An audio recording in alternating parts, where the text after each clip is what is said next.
The history of the Dallas Children's Advocacy Center is inseparable from the vision and determination of retired Dallas Police Lieutenant Bill Walsh.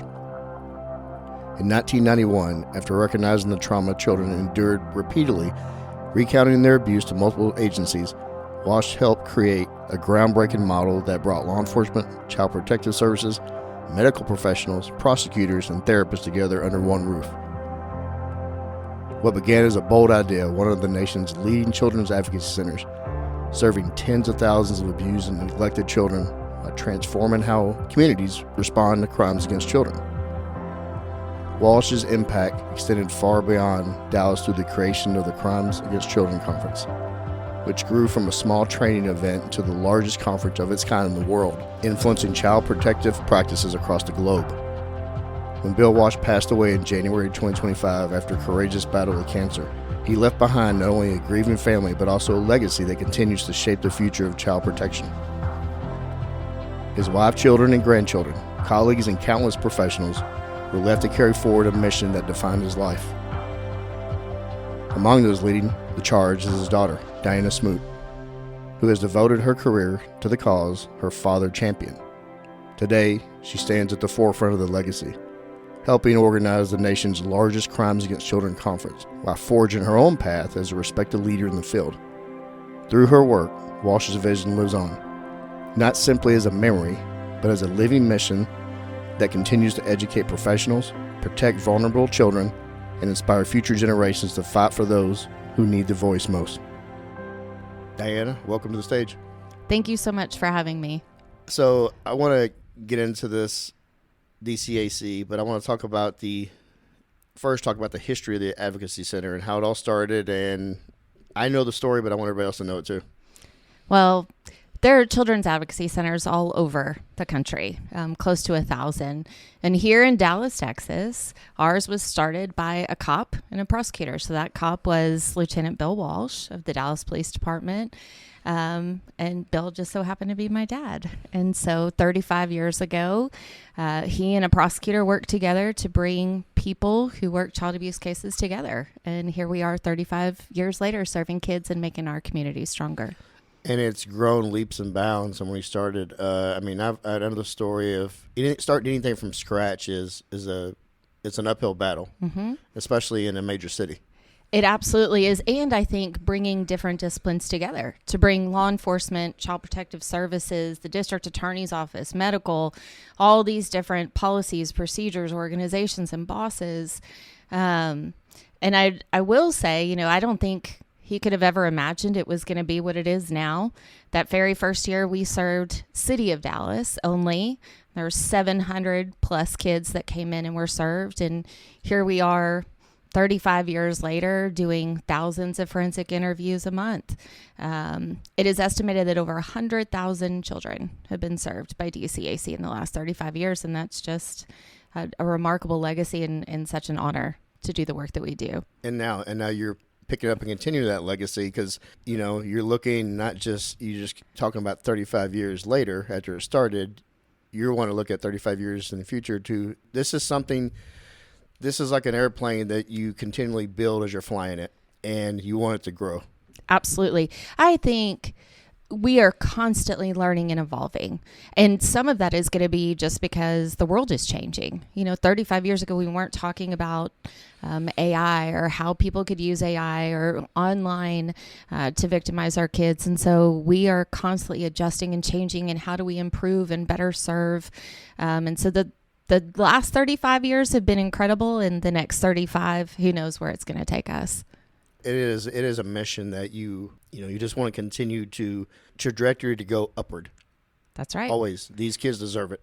They absolutely do. Either that or we all want to be out of a job. That's what we say at DCAC. We would love nothing better than there was no need for us anymore. And so I think that's the hope, is as long as children are being mistreated and hurt, that we are doing absolutely the best that we can. We continue to refine and be best practice in the field, ultimately with the hope that one day we're no longer needed. Well, that is the ultimate goal. Mm-hmm. So I want to talk about the mission of the DCAC. And you talk about the many partners. You named off some, but can you hit on them a little bit more?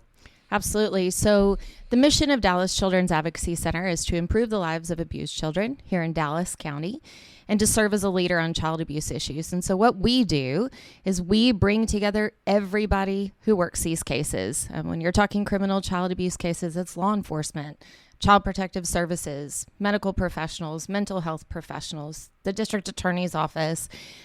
Truly, everybody brings something to the table. And in the old days where really a family would interface with them, they would bounce all over the city, they would be interviewed multiple times, a child who has already experienced this horrible circumstance. All of that changed 35 years ago of how do we bring everybody together under one roof? And there's one interview, and we build relationships, and we collaborate and coordinate. That's the beauty of how these cases are worked today. It is amazing how your father, 35 years ago, because it is a unique, because we've had Kristen on here, we've had Corey on here. It's unique dynamic in an investigative side, working with all these different partners, and because every partner has a different mission and function, but the goal is always the same: is to do what's best for the kids. That's right, and truly, you cannot work these cases alone. So when we talk about these cases, absolutely, we want to get the person who has harmed a child, and so the investigation is critical. But we also need to make sure that children heal, that they realize this is part of their story. This doesn't define who they are. And even I'll say from the old days, therapy and healing wasn't one of the initial really kind of focus areas. That's something that came with time. And so it really is just so incredible to see all of these people coming together from all of these different disciplines, all pulling in the same direction for children. Even in law enforcement, mental health was not talked about at all. I mean, you happen to be sitting in the wellness unit, and this is only, we've only been going since 2022, and we're still growing. This is something else that we want to see way better than it started in 2022. When I'm done here, that's my goal. That's right. Yeah. Build a strong enough foundation to build on. And that's what y'all have done. Can you talk about the mental health services that are provided for these kids? So for any child that is served at the Advocacy Center, and I guess it's maybe helpful to share what kinds of cases we would work, right? So cases that would come to us would be those that rise to a criminal level. So sexual abuse, severe physical abuse, witness to a violent crime, if there's surviving siblings of a child fatality, trafficking. Those are the kinds of cases that come to us. And of course, those kids need access to healing, that they're able to move on from what has happened to them. And so we offer completely cost-free evidence-based trauma-informed treatment. It is the best of the best. And so the people who are well-versed in therapy modalities, things like trauma-focused cognitive behavioral therapy, EMDR, all of the really what research is telling us works for children and families, that is what's available to our kids. And it's not just that we offer it. We do things like have an open door policy. So this child who's come to us at 11 and then maybe at 14 has a crush and wants to talk to somebody about it, she can come right back in. We bring her right back into us. The other that I really love is we do everything to reduce barriers. So families were not anticipating they're driving to downtown Dallas almost once a week. And so we tell families, if you don't have the means of transportation here, let's set a ride to go pick you up and bring you here. Anything that we can do so that families have access to healing, which I think it's not just what we do, but it's how far we are willing to go to help families and children get there. I think that's what makes us really unique. Because every family and every child has different needs. Absolutely. And then they're also receptive to different types of help. Every case is different. Yeah. And I think that's one of the things, it's easy for us maybe sometimes on this side to talk about cases. And the reality is that case is a child in a family. And how do we anchor in? The stakes are really high for what we do. And what a privilege it is to be in that space. We're your guardian. That's right. The trauma that they go through, it's going to carry. They're going to carry this the rest of their life, some way or another. We have several officers that come in dealing with trauma they may have gotten as a child, and then you stacked on more trauma, and that's when like my unit would come in and provide resources for these officers. But a lot of it goes back to where they started when they're children.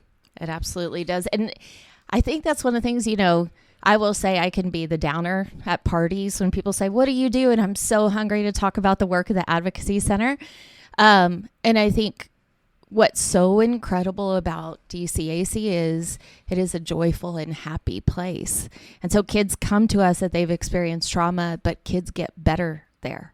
Right. We host graduations for our kids when they've finished. And, we joke all the time that our allergies are acting up, as tears stream down our face. But you see these little bitties who have come to us, and in these types of cases, how much shame or embarrassment or really just kind of the secret of what's happened to them. And their last day in the building, an email goes out and we line the halls and we have posters and pom-poms and we cheer them out. And this idea that kids hold their heads high, and that's how they walk into the years that follow. Not this thing that happened to them, but the healing that they're taking with them now.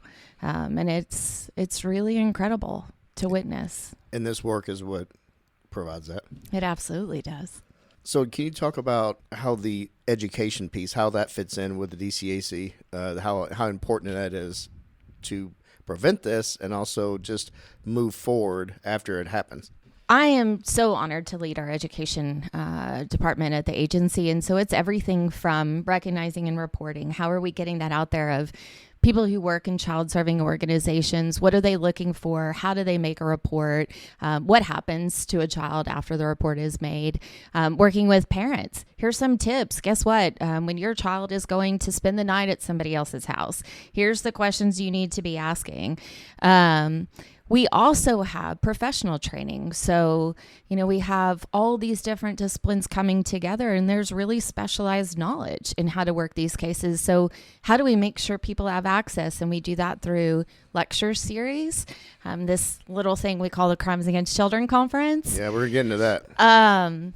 But truly, our education program is pretty unique to our advocacy center, and something that we're working on year round, making sure we're raising awareness, that we're educating people, that we're helping to shine a light on the fact that this absolutely does exist in our community, and we all have a role to play in keeping children safe.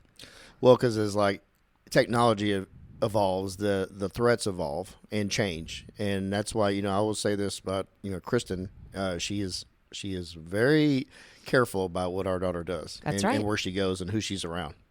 I think about the old days for years, and it was don't talk to the guy in the van with ice cream or a puppy dog. And still, I'm shocked by the people I talk to, and they think that's still the threat. We know more often than not, it is someone that child and that family knows. And it's somebody close to the family. That's part of this grooming aspect for somebody to have access. And now the strangers are now popping up in the online piece. That it's not somebody in the van down the street. It's online that's coming into my child's bedroom, into my living room where our family is sitting together. And here this truly the world is able to have access to my kid through these devices. Yeah. I want you to go a little bit more deeper in that, because it is the wolf in sheep's clothing when it comes to these different avenues and these different sites, and more keep popping up. Can you talk a little bit more about that? About just if you're in front of a room full of parents, what best advice could you give them? I have tons of advice for parents, and I think, I'll say I'm a parent too. We want the easy, fail-proof, cannot get through to my child, and the reality is it doesn't exist. So I have a lot of people who think they could put this one thing on their phone and that protects their child. The reality is being active and engaged, talking to your kids. What are you doing on your phone? What do you like best about this particular app or this game? Maybe if it's online gaming that you're playing, tell me why, show me, can I sit with you while you do it? And then having conversations about if that goes sideways. If somebody reaches out to you, if somebody befriends you, what are the next steps? And probably the most important of all, when that actually happens, what is our reaction? I have a college freshman, and so I say I've navigated some of the really difficult years.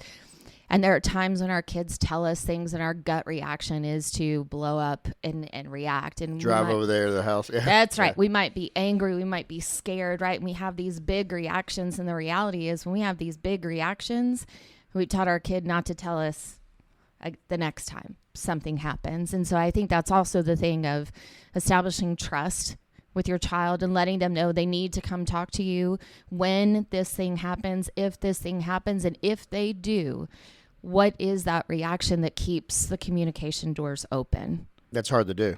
It is incredibly hard. I have walked into different rooms off of things that I've heard my own child say and taken a breath and come back in the sense of he needs to know that my reaction models the words that I'm saying of I'm here for you and whatever you want to tell me, I can accept it. Even though on the inside you're on fire. I might be on fire and I probably don't like it. But I need him to understand I'm always here for you. I'm in your court. And so we're going to work through this together. And I think that's probably the biggest tip that I would offer parents, no matter what the circumstance is. Can you talk about the community awareness piece and how crucial that is and how y'all go about that? So our team here locally is in all over Dallas County. And the reality is the Dallas Children's Advocacy Center serves every zip code. I think many people want to think this is an issue that's in another neighborhood. It's down the street. It's somewhere else. We know that it's everywhere. And so we go out and we help parents understand the realities of child maltreatment, child abuse here in our community, what they can do about it. How do they talk to their kids in a way that empowers them, makes them prepared for maybe talking about body safety or body parts or anything like that in a way that's not scary. And then helping also the community, so schools and faith groups and people who work with kids to know what to do if they were ever to encounter it. We do presentations in English and Spanish. We do nights, weekends, during the day, all free. Anybody that's interested could reach out to us at DCAC and we could get that scheduled. I'm just going to throw something at you that I didn't put in my notes, but the recidivism of children getting re-victimized, I mean, that's something y'all have to deal with all the time. And how hard is that? I think for us, that's where the beauty of the Advocacy Center comes in. That's part of that resilience piece. Our kids are so resilient. And part of the healing is not just that we are stopping the abuse and getting justice, not just that we're helping that family have supportive and healthy relationships, but also that we are teaching our children some fundamental safety skills to prevent this in the future. Truly, I can say based on the data, what I can tell you is based on kind of how we are approaching it these days, our hope is that the poly-victimization is declining. We're giving kids the skills to say, this doesn't feel right. I don't want to go down this path again. And that we're giving them really just confidence boosting and the skills and the language that they're able to talk about it so they're not in those situations in the future. Of course, a child, if they were ever victimized again, we would welcome them back with open arms at DCAC. But our hope is how do we build that resilience in our children so that they're not in that situation? Providing the awareness piece and also the resiliency piece from, let's say, a 3 to 7-year-old is going to look different from a 11 to 16-year-old because yes. you know before when they're not really that aware of electronics and they're not as at risk to be affected by that type of predator. The other part I can't imagine having to work those cases, and I hear about the cases from Kristen and Corey, and I've been here almost 30 years. Mm-hmm. I know how the cases work and the investigative side works. Something I wouldn't want to do. Mm-hmm. But I'm glad that you're there. It is an incredible honor, and I think about what used to happen to kids. Before there was an advocacy center, the reality is, everybody who worked these cases, cops and CPS and medical, they all worked with children and families through the lens of what they needed. And not because it was selfish, it's just because that's how the system was. And so there'd be multiple interviews of children. Sometimes those would come back and hurt our kids when they went to trial. Of, you said this much to the detective, but how come you said this teeny amount to the medical professional? Interviews happening down at headquarters in Dallas Police Department back in the day. The system was just so different. And so it's tragic that we have to have an advocacy center at all, that any kid would experience these types of situations. And yet there's just such beautiful work that happens when everybody comes together, when everybody collaborates, when everybody's sharing information, when everybody puts the child and the family first. And that's what DCAC does every day. Well, part of the networking and part of the growth and continual growth is the conference. Can you tell us about the conference and how it started and to where it is today? So the conference is the Crimes Against Children Conference, and it started 38 years ago. Again, one of the good ideas my dad had. And what started as he needed some training for his units. And so instead of flying all of his people, which I'm sure they would have preferred, out to these different training opportunities, he decided to fly 2 speakers in. And so our first conference was 2 speakers, about 50 attendees. We always joke, a couple boxes of donuts. Some cheap coffee. Some cheap coffee. Yeah. Never thinking, there was no master plan to have this huge international conference. And 38 years later, we are here with close to 5,000 attendees, all 50 states represented, dozens of countries, over 500 workshops and hundreds of speakers. It has just grown. Yeah, I went last year and watched Corey and Kristen present, and I'm going to be back this year to watch them present again. But can you mentioned the number of attendees and going from 50 to over 5,000 and all these different, not only all the 50 states. Can you tell us the type of professionals that would come? It's not just for detectives. It's not just for detectives. So we really are proud that this is the multidisciplinary team conference. So this is for investigators and law enforcement and child protection, medical professionals, mental health, probation, parole, prosecution, children's advocacy center staff. It's not just people who have a heart for this work. It's people who are doing this work day in and day out. And so now we have this environment where people can network and collaborate and share best practices, learn from each other. Here's this really great strategy or technique, and I'm going to take that home. We also have professionals, and I am always so impressed by how vulnerable they're willing to be. Speakers who will say, here's what could have been done better. Here's what I would do different next time. And so don't make that same mistake. And the reality is we just happen to be the hub for it. So we're so proud that all of these people in 5,000 in all the countries, but the success of conference is not what happens in Dallas that week. It's what happens once all of those people go home. Plane leaves Dallas, they go back home and they sit down and they kind of go over what they saw and what they heard, and they put it to practice. They do. And that's, I think, one of the things that is just so incredible. Without fail, every year we get emails. People will come to conference and tell us, stories about what they implemented after they left last year, and now they're back again to learn something new. The reality is when you're looking at those professionals who attend, hundreds, if not thousands of kids could be impacted by each professional in their career. And so just this, it's really like this multiplier effect that happens at conference. And they take it all over the world. So it's not just Texas gets stronger, our country gets stronger, our world gets safer.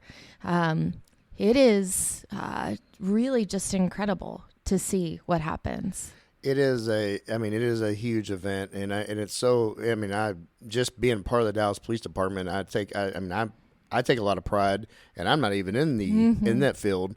I take a lot of pride in saying that we have the world's largest Crimes Against Children conference right here in Dallas, and it was started by a Dallas police officer. That's right. It is. I think it's interesting to me that maybe, people don't know that this is something Dallas is known for. In the field, in the crimes against children field, people call it the Dallas Conference. And so what an incredible way to put our city in people's minds and in their hearts. Something that they associate with our great city is this really great work and how they're going to be able to help kids. We do everything bigger in Dallas. That's right. So That's you right. kind of talk about some of the vendors that are going to have tables and presenting at the conference as well, because it's about resources. It's absolutely about, resources. And I think, we have so many sponsors and vendors and exhibitors. We have 2 floors of this huge exhibit hall, and we make people go through this exhibit hall. It really becomes part of where people are collaborating and networking. But when people are getting involved with a conference, whether that's as a volunteer, right? So if we take out the attendees, if they're volunteering, if they're sponsoring, if they're exhibiting, these are all people who are not just sharing products, not just sharing things, but they're truly getting behind the mission of this work. And so what we find is sometimes we're going to have people who are demoing, maybe equipment that can be brought back to an agency. Sometimes people are selling shirts that benefit survivors. We've seen over time, conference really has this community. It has this very magical feel about it, that people are coming back to us literally decades that people have attended and growing. And that's not just attendees. That's sponsors and exhibitors and volunteers of people who say this mission matters, and I'm going to do what I can to support it.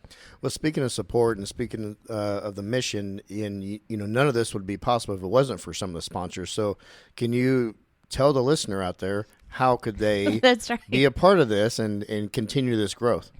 Sponsors are incredibly important to us. It's not cheap to run an event like this and to bring this quality of training here. And so our sponsors and exhibitors and what we can do to bring funds in that way really helps to offset costs. We want attendees coming and in law enforcement, one of the first things that gets cut is going to be training budgets. Absolutely. And so how do we reduce barriers? Just like we want to reduce the barriers for our clients here in Dallas, how are we doing that for attendees? And that's where our sponsors and exhibitors really do make all the difference. And so anybody who is interested in getting involved, we would love to have a chat. You can reach out to me personally, but you can do that on conference@dcac.org. Okay, and actually in the episode description, I'm going to I'll put all the contact info there for y'all. Yeah, I mean this is a mission we all need to get behind. Sissy Osher Foundation is completely behind this mission. We are actually going to have a table there, and our mission, our confidential counseling piece that we provide for not only for the officers but for the officers' children. And and I'll tell you this from the wellness unit side. We have more officers, police, and firefighters coming to us for counseling for their kids, and it's crucial. I believe that, and there's something really special about being in the law enforcement community and being a law enforcement family. And I will also say there is a heavy weight when you worry about, is your mother or your father coming home? There's sacrifices that those families make, not just the officers, but of course their children as well. And so I'm really grateful that you do that work. I think sometimes people don't realize that the whole family carries that together. It's an ecosystem. It's not just, you don't leave it at home whenever you leave, and you know that better than anybody. Mm-hmm. You don't just turn it off and go home and you're a normal person. And everybody takes residue home from their hard days. They absolutely do. I think, to that, and that reminds me of the magic of conference. So many of our professionals who come to us, some of them come from these big agencies. They have these full units. Some of them are the Lone Ranger in their agency, and nobody else really understands or wants to understand the cases they work and what that means. And to come to conference, they're surrounded by thousands of professionals who have worked those cases. They've sat with children and families. They've testified in court. They've helped with healing. There is this camaraderie that you see at conference. And I think not just for attendees, but even, you know, sponsors, exhibitors, volunteers, everybody that's really in that space. That's one of these things that's really, really magical and something that I think is hard to find in other places, more than just a conference. It's this really unique aspect to what we do. It is like a village. It is a village. It really is. It takes a village, and this is a village. It's a village of people that have all the same goal. It is. It's interesting. You know, we have so much work to do before conference, and yet I think our team is so excited. It's like summer camp for some of us. You know, you've been friends with these people. They become your friends. These are people who get it. And so this sense of people who do really hard work, but people who believe in each other and lift each other up and share information and make things better. You know, there are some people who've been involved. I remember as a kid huffing boxes. You know, I've been around for a while, and Dad was quick to let me know how I could help when we were young. And people who were around when I was a teenager, there are some that are still around today, decades later, helping to pass this on to the next generation. And so it really is special.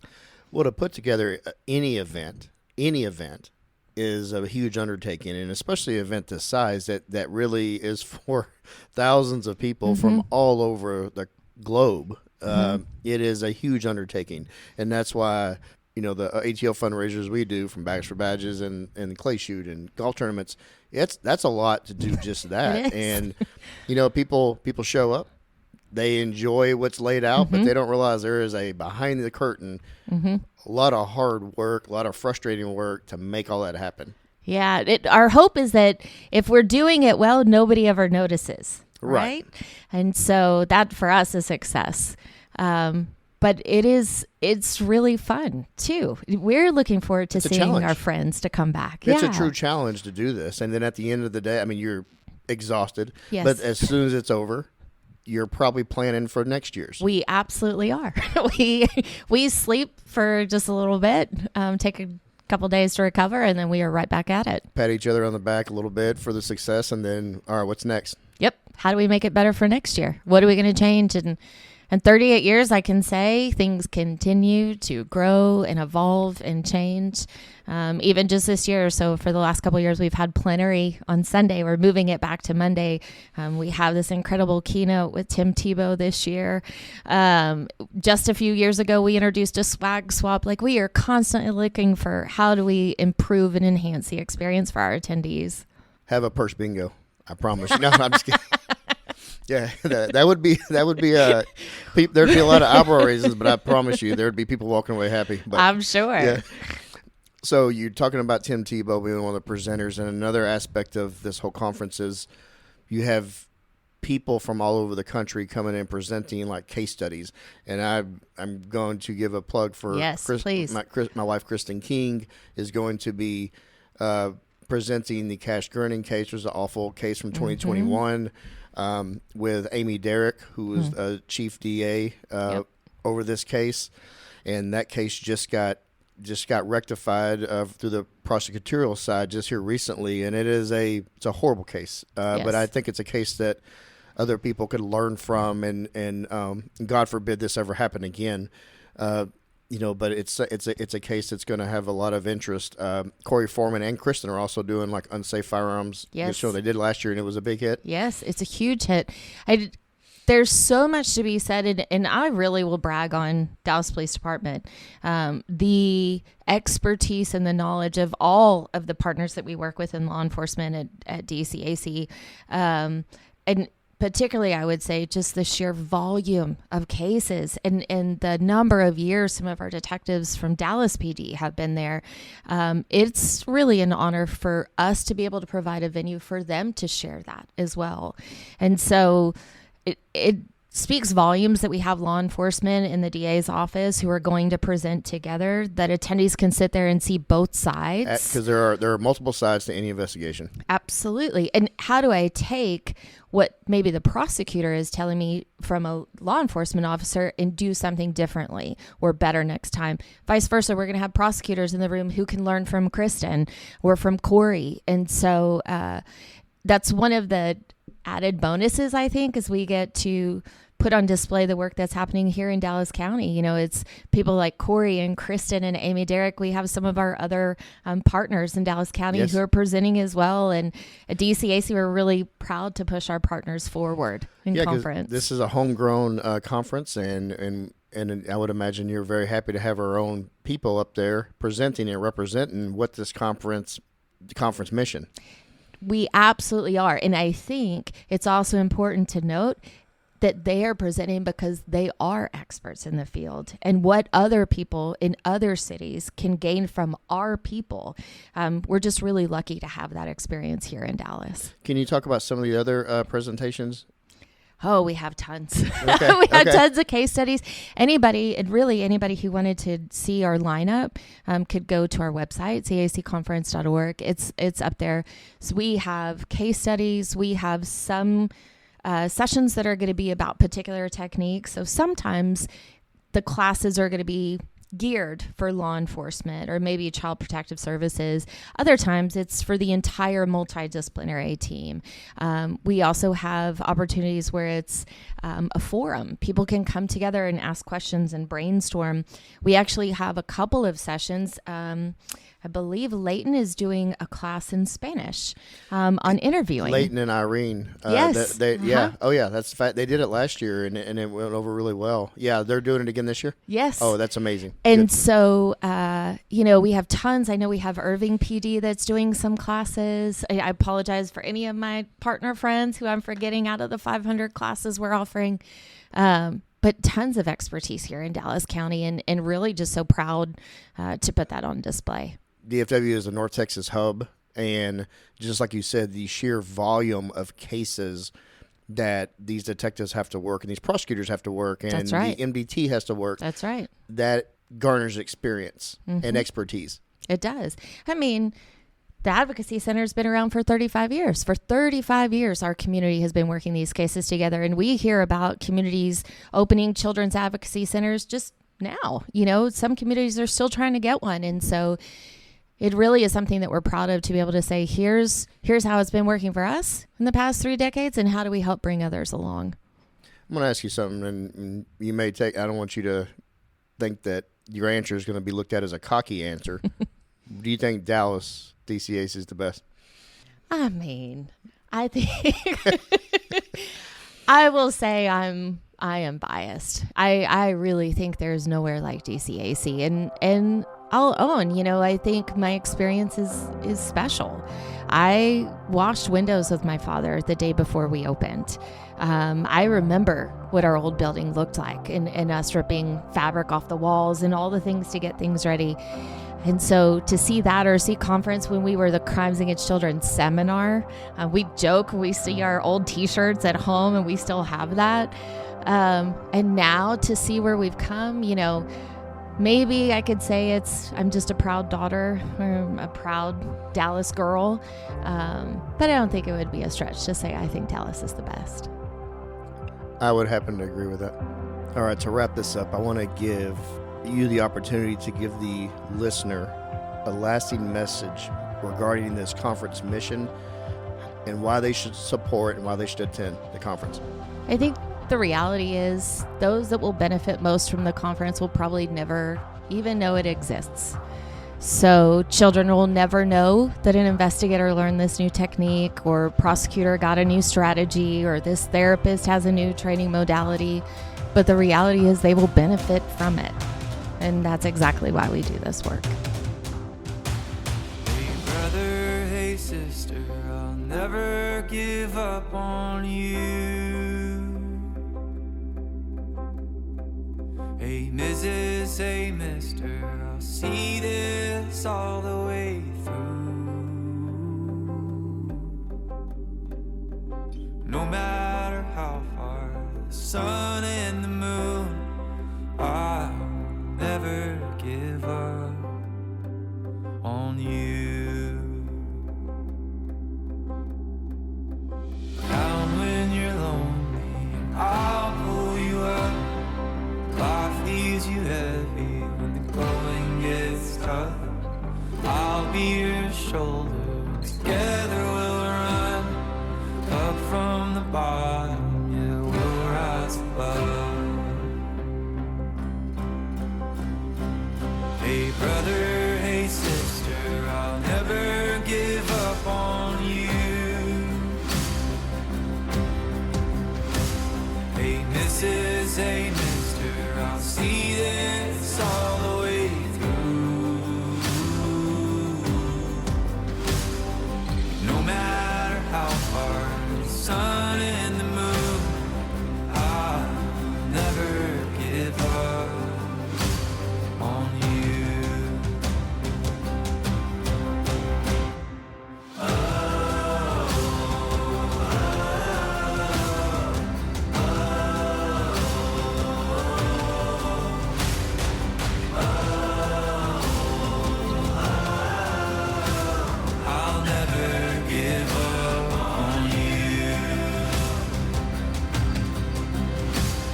mister, I'll never give up on you. Hey Mrs., hey mister, I'll see this all the way through. No matter how far, for the gold and the blue, I will never give up on you.